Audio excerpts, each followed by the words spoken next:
어떤 그런 사람들을 알지? 세상 모든 것에 아나무인이고 남들을 깔보면서 세상의 룰을 하나도 안 지키는 사람 말이야. 그런데 그들이 사실은 전부 무언가를 깨달은 사람이면 어떨까? 사실 걔네가 생명체로서는 더 우월한 것이. 그런데 그것보다 더 우월한 놈이 나타나. 최상위 포식자, 말 그대로 자신은 아무런 이유도 목적도 없이 사람들을 죽이고 다니는데 말이지. 걔가 죽이는 애들이 하나같이 다 그런 룰을 어기는 놈들인 거야. 소위 말하는 나쁜 놈들인 것이. 그래서 그런 살인마가 주인공이 많은데 제목이 뭐냐고?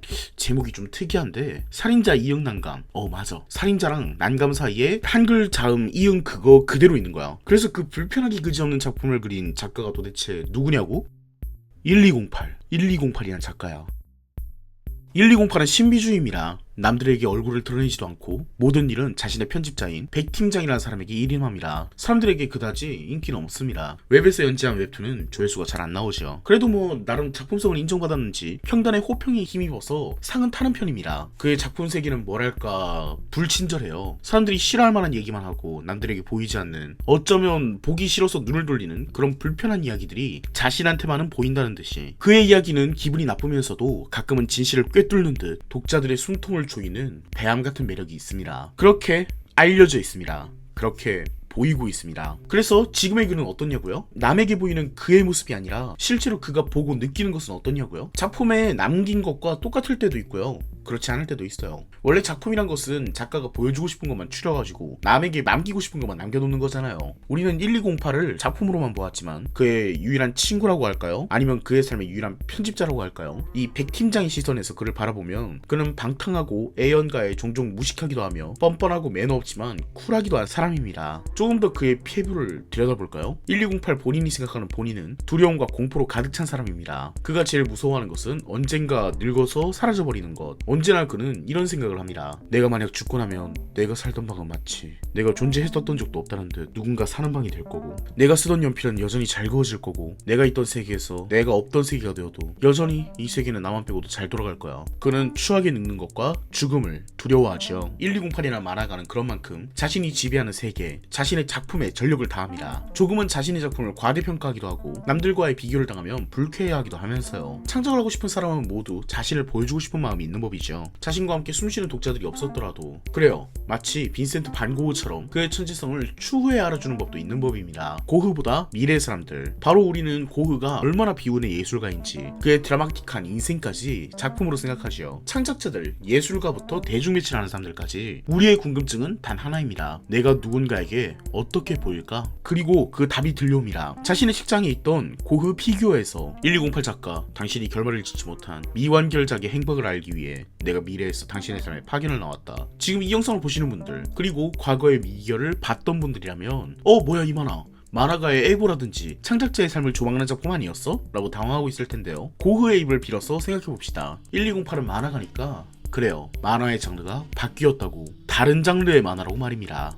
위의 줄거리 소개를 위해서 의도적으로 혼동을 주었지만 당연히 1208은 만화의 등장인물이고, 이 만화는 제가 이전에 리뷰하기도 한 살인자 이응 난감의 작가 꼬마비가 연재한 미결이라는 작품입니다. 본 작품은 정리하자면 이야기는 간단하지만 그 안에 숨겨진 저희라든지 실질적인 주제의 구조 등을 파악하기에 까다롭고, 작품의 장르 자체가 의식의 흐름 수준으로 휙휙 바뀌며 메타피션 작품답게 현실과 작품의 경계가 흐릿하여 그 의도를 과대평가하게 되거나 혹은 혼동하게 되는 사례들이 겹쳐서 꼬마비의 다른 작품들도 난해하다는 인상을 주는데, 본 작품 미결은 역대 최대의 난해함을 자랑해 마땅한 리뷰도 존재하지 않는 작품입니다. 본 작품은 일단 스포일러를 하지 않고서는 도저히 논할 수가 없는 작품이기 때문에 미결을 읽지 않으셨다면 가급적 읽고 오시는 것을 추천드립니다. 미결은 꼬마비 작가의 팬이라면 상당히 코믹하게 읽을 수 있지만 그러면서도 날카로운 자기 비판이라든지 심지어는 자기 작품을 읽는 독자들을 겨냥하는 비웃음 섞인 메시지도 읽을 수 있는 베베꼬인 블랙 코미디로 초반을 장식합니다. 초반에 제가 소개한 1208은 조금 비틀어 놓은 꼬마비 자기 자신이죠. 대표 작품들이 본인의 전작들이거든요. 물론 소소한 면들에서 다르긴 합니다. 꼬마비는 처음부터 웹으로 시작했고 1208은 출판 연재로 작품을 시작했듯이요. 이 파트에서 기호화된 자신을 통해서 자기 자신이 느끼는 작품에 대한 관점, 그리고 그의 팬이라면 궁금했을 법한 작품들의 발상 비하인드 등을 흥미롭게 풀어나가면서 1208이라는 자신과 매우 비슷하지만 본인과는 분리되는 캐릭터가 동경하는 고흐라는 사람을 묘사하기 시작합니다. 고흐는 죽음 이후에 유명해져서 사람들에게는 그 자신의 삶마저 하나의 예술작품처럼 보이는, 스스로의 삶마저 작품이 되어버린 사람이죠. 그런 고흐가 갑자기 1208에게 자신은 미래에서 온 사람이며 1208에게 고흐에게 너의 미연결 작품이 궁금하다 라고 이야기를 걸어오기 시작합니다. 말 그대로 미결이죠. 이 시점부터 작품은 SF로 변화합니다. 고흐가 1208을 찾아온 이유는 바로 미래의 1208이 굉장한 사람이 되었기 때문이고, 그런 미래의 엄청난 대작가의 삶을 미래인들은 타임머신을 타고 와서 실시간으로 관람하는 것을 아주 좋아하며, 미래의 문화관리국은 그런 대작가들의 미공개 원고나 미완결 작품의 결말 구상 등을 찾아내는데 아주 집중한다고요. 그래도 미래인들은 좀 상냥한 편입니다. 고인의 보이기 싫은 모습들은 의도적으로 남겨주지 않기도 하거든요. 언제나 중요한 법이죠. 남기고 싶은 것만 남기고 그렇지 않은 것은 지우자. 그게 작품 아니겠어요? 그런 이야기를 해주면서 고흐는 1208에게 독촉을 합니다. 왜? 작품을 입으로 쓰냐? 빨리 그림을 그려. 하지만 1208은 고흐와의 대화 때문인지 자꾸 그에게 영향을 받은 작품들만 꺼내옵니다. 미래에서 온 사람이 주인공인 이야기라든지, 심지어는 고흐가 해준 미래 얘기, 미래에는 두 종류가 문명을 이룬다 때문인지 문어숙회도 입에 대지 못하는 경지에 이르기도 해요. 그런 그에게 고흐는 일침을 놓습니다. 1208답게 해. 아침 드라마 같은 대사죠. 1208다운 게 대체 뭔데? 그렇게 살인자에 대한 이야기를 쓰기 위해 경찰관에게 취재를 갔다 온 1208 작가는 그날 밤 화재로 사망합니다. 1208 작가의 사망 이후에도 그의 유작은 발표되었습니다. 백 팀장이란 유일한 친구이자 편집자가 그의 유작을 가지고 있었기 때문인데요.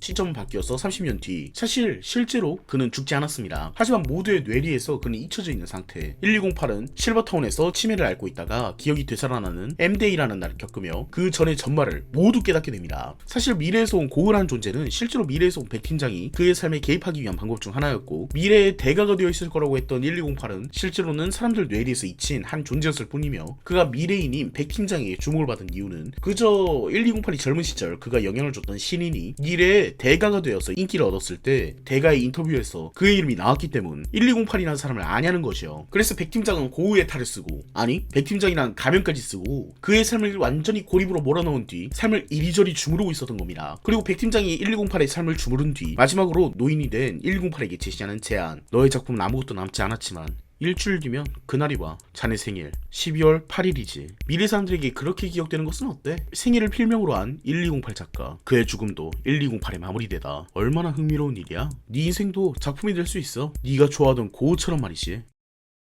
이 작품의 키워드는 하나로 말하자면 보다라고 말하고 싶어요. 조금 더 키워드를 크게 잡으면 남기는 것, 작품, 연결 이런 것들을 들 수 있는데, 결국 이 모든 것들을 하나로 귀결시키면 보이는 것, 그리고 보여주는 것, 그리고 보는 것, 이 세 가지 행위로 마무리되기 때문이에요. 작품의 최후반부에 꽤 소름 돋는 설정은 사실 백 팀장도 1208의 인생을 주무른 타임라이터, 소위 작가라는 존재라는 겁니다. 대가 작가에 영향을 끼친 이름 없는 작가 1208의 삶을 주물러서 미래의 사람들에게 더 재미있는 쇼를 선사해주는 것이 그의 임무죠. 아이러니하게도 1208은 그가 그리도 원하던 고흐와 마찬가지로 되었습니다. 1208은 백 팀장이라는 작가로 인해서 사람들에게 보여지는 작품이 되었죠. 그런데 그런 이야기를 하는 미결 스스로도 작품이기 때문에 이런 관점에서 보면 상당히 흥미로운 부분들을 찾아볼 수 있어요. 가장 첫 번째로 의구심이 들었던 것은 백 팀장이 1208이 무식해서 그런지 그의 맞춤법을 계속 지적하는데요. 그 맞춤법은 오타로 표현되어 있긴 하지만 실제로 들었을 때는 아무런 어색함이 없는, 클래식과 클래식의 차이를 여러분은 듣고 구분할 수 있습니까? 문화생과 문하생은 그나마 구분할 만하네요. 1208은 뭐뭐잖아 라는 의미를 뭐뭐잖아 라고 말하곤 합니다. 근데 그것을 듣는 사람이 대체 어떻게 구분하죠? 미결이라는 작품은 교묘하게도 꾸준히 작품을 보는 독자를 인지시키면서 그 독자 입장에서만 납득할 수 있는 부분을 백 팀장이 1208의 인생을 작품으로 만든다, 즉 1208을 픽션으로 만든다는 설정을 설명하는데 기가 막히게 사용함으로써 꾸준히 독자와 작가 사이의 관계성을 상기시켜요. 1208이 준비한 작품에 대해서 고민을 많이 했네 라고 말하는 것 바로 뒤에 1208이 고자가 주인공이라고 대충 써놓은 포스트잇을 보며 민망해하는 장면을 보여주며 1208은 픽션을 점점 인지하게 되고 결국 하나의 결론으로 사고가 정리되게 됩니다. 작품이란 것은 작가의 픽션이구나. 그것에 진실의 편린이 들어가 있든 없든, 그것을 작가 스스로가 거짓을 썼든, 편집자가 개입해서 가위질을 했든, 혹은 독자가 작가의 의도와는 관계없이 곡해를 해서 받아들이든, 작품이란 것은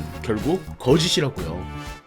미결에서 저자인 1208은 죽습니다. 동시에 창작자의 의도 따위도 죽습니다. 그러나 창작자인 1208은 죽음을 두려워합니다. 왜냐하면 자신이 없는 세계가 두렵기 때문이죠. 세상에 자신이 남겨지지 않고 누구도 자신을 기억하지 못하는 세계가 아무런 이상 없이 그대로 돌아간다는 것은 그 자체로 너무나도 무서운 일이기 때문입니다. 고흐 이야기를 했었죠. 그의 삶은 죽음 이후에 조망받았습니다. 그렇다면 결국 고흐는 죽지 않은 것일지도 모릅니다. 많은 사람들이 그의 인생에 영감을 받고 영향을 받으면서 살아가고 있습니다. 그의 삶은 그대로 이어지고 있는 것은 아닐까요? 그의 작품이 그대로 남아있는 것뿐만 아니라 그의 삶 그 자체가 혹은 그의 죽음 그 자체가 작품이 되어서 남겨지듯이 말이에요. 그렇지만 작품을 보면서 사고의 기결점이 작품이 작가의 거짓, 픽션이며 남기고 싶은 것에 불과하다. 우리는 보고 싶은 것만 보고 듣고 싶은 것만 듣고 알고 싶은 것만 안다 라는 인식으로 수렴됨을 알 수가 있습니다. 이때부터 작품은 단순히 창작물에 지나지 않고 단어의 의미가 역으로 확장되죠. 삶이 작품이 되었다는 이야기는 결국 삶이 거짓이 되었다는 이야기입니다. 고흐가 남긴 영향? 의미가 있을까요? 고흐의 인생을 살아간다는 1208은 실제 그의 머리 색깔도 기억하지 못합니다. 고흐의 머리 색깔은 주황색이었죠. 고흐는 우리가 생각한 것처럼 정말 드라마틱한 인생을 살았을까요? 결국 어떤 인물에 대한 감상이나 사고는 그 삶이 남긴 것으로만 평가받잖아요. 삶을 쓰는 사람이 바로 우리 스스로라면 저자가 죽고 난 뒤 우리네 삶은 그 자체로 작품이 된 것일지도 모릅니다. 픽션처럼 될지도 모릅니다. 이런 모양새를 가장 풍자적으로 드러낸 것이 바로 과거 인물들과의 대화를 할 수 있는 기계인데요. 이 기계에 들어가서 노인이 된 1208은 수많은 과거 인물들과 대화를 해봅니다. 과학에서 상상으로, 상상에서 표현으로, 먼 인물에서 가까운 인물로 수많은 인물들을 재현한 사람들과 대화를 해보지만 1208은 이런 말을 내뱉죠. 내가 무슨 말을 하고 있는 거냐? 이런 가짜들이랑. 그들이 재현된 모습은 전부 현실의 카피.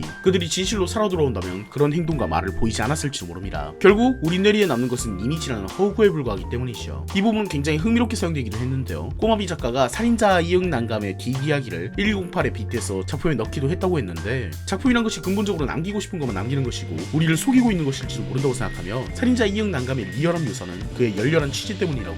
이결로 보면 독자가 자연스럽게 그렇게 인지하게 되지만 실제로는 살인자 이응 난감도 어떠한 취지 없이 그냥 꼬마비의 상상만으로 만들어진 것인데 우리에게 그런 사고만 꽂은 것이면 어떨까? 라는 메타피션만이 줄 수 있는 허구와 진실 사이에 상상력을 자극하는 재미로 쓰이기도 합니다. 작가는 자신에게 보이는 것을 씁니다. 그것이 모두 진실인지 거짓인지는 작가 스스로도 모릅니다. 1208 작가에게는 삶의 어두운 부분이 보이지만 실제로 세상은 밝고 따뜻한 곳일 수도 있습니다. 어쩌면 두 가지가 모두 공존하는 것이 현실이고 작가는 자신에게 보이는 것만을 쓸 수밖에 없기 때문에 근본적으로 저자는 거짓말쟁이일 수밖에 없을지도 모릅니다. 그런 작가의 픽션 그 자체인 작품은 진실로 인지되기도 거짓으로 인지되기도 그릇되게 영향을 끼칠지도 모르죠. 그렇게 우리는 충분히 결말을 예상할 수 있습니다. 1208에게 완결을 바라는 백 팀장. 1208이 태어난 날에 죽게 된다면 그의 삶은 하나의 작품이 되겠죠. 고흐의 삶을 우러러보던 그라면, 더 나아가서 죽음을 두려워하던 그라면 자신의 삶이 어떻게든 영향을 끼치길 바라는 그런 1208이라면 당연히 그가 건넨 빨간 약을 먹을 것이지만 1208은 빨간 약을 먹지 않습니다. 그는 백팀장의 제안을 거부하고 자신의 삶을 작품으로 마무리하지 않아요. 누군가의 엑스트라에서 누군가의 주인공으로 새로운 삶을 얻게 되는 죽음이지만 그는 그 죽음을 거부하게 됩니다. 어째서일까요? 그 죽음은 실제로는 영원한 영생을 얻는 방법일 텐데 더 이상 그는 잊혀버린 1208이라는 엑스트라에 불과한 소규모 만화가가 아니라 대가의 삶에 영향을 크게 끼친 환상 속의 비운의 천재 만화가로 영원히 남을 텐데 그리고 더 나아가서 백팀장이라는 타임라이터의 작품이 자기 완결성을 가지며 완벽한 결말을 가지게 될 텐데 작품에서는 조금 어려운 설정으로 그러니까 미래에는 시간으로 인한 영향 미래와 과거의 상호 영향으로 인해서 타임머신으로 인해 상상력이 빈곤해지면서 문화의 유전을 불허했다라는 묘한 얘기가 있는데 개인적으로는 조금 어렵고 백팀장끼리의 대화만이 제게 영향을 끼쳤습니다. 우리는 우리의 지금을 살 테니까 늙은이는 늙은이의 지금을 사셔. 혹은 꼬마비 작가의 후기가 제게 하나의 실마리를 주었죠. 난 이런 건 좀 겁나더라. 초라한 서술집에 앉아서 친구 앞에 두고 내가 왕년에는 말이야 이런 거 지금이 되게 좋은가 보다. 작가님은 어렸을 때부터 꿈이었으니까요. 최후의 1208의 모습이 그나마 저에겐 대답이 되었습니다. 만화를 그리고 싶다. 스토리도 있고 캐릭터도 잡혔고 그리기만 하면 될 것 같은데 나 그래도 될까? 고흐 시간 여행 1208답게 나답게 이제 막 콘티 끝났으니까 스케치하고 펜터치도 해야지. 아직 더 해야 돼. 아직 안 끝났어. 이 작품은 주제가 대립하는 구도처럼 보이기도 하지만 결국 뭐가 맞다, 틀리다라고 논하기는 어렵습니다. 가령 위에서는 저자의 죽음과 작품의 허구성을 이야기했지만 실제로 그들의 삶이 허구로 창작으로 기록되더라도 그 인물들이 영원히 살아 숨쉰다고 하는 낭만적인 이야기도 딱히 거짓말은 아니고 그들은 실제로 현실에 살아있는 누군가에게 영향을 줄 것이며 죽은 사람이지만 산 사람과 교감하고 있다고 볼 수도 있으니까요. 하지만 작품의 전반부가 작가의 죽음과 작품의 픽션을 밝혀내는 유쾌하지 않은 코미디에 가까웠다면 후반부에는 그 모든 해체된 심상을 가지고 고민을 하고 이야기를 하고 있는 바로 지금에 초점을 맞췄다는 게 느껴졌습니다. 타임라이터 백팀장도 과거의 인물 1208과 교감하고 얘기하는 지금을 살고 1208도 과거의 작가들과 인물들과 교감해 자신의 이야기를 하고 있는 지금을 살며 2014년 당시의 꼬마비 역시 이 이야기를 쓰는 지금을 살았을 거예요. 그 과거의 삶들이 픽션이든 실제이든 영향을 주고받는 것이 허구이든 현실이든 그 모든 것을 느끼고 있는 지금의 나만이 그 모든 것을 이해할 수 있는 법이죠. 이런 고차원적인 작품성을 보여준 꼬마비 작가는 역시 사회가 쉬쉬하는 피부를 찌르는 작품으로 우리 우리를 전율케 하는 매력이 있어서 저희 같은 평론가들은 꼬마비 작가의 작품을 역시 고평가할 수밖에 없다니까요. 고평가가 아니라 과대평가인가요? 이 작품을 평가하는 제가 만든 리뷰라는 창작물이 과대평가를 담고 있는지는 지금을 평가하며 보고 있는 바로 지금의 여러분이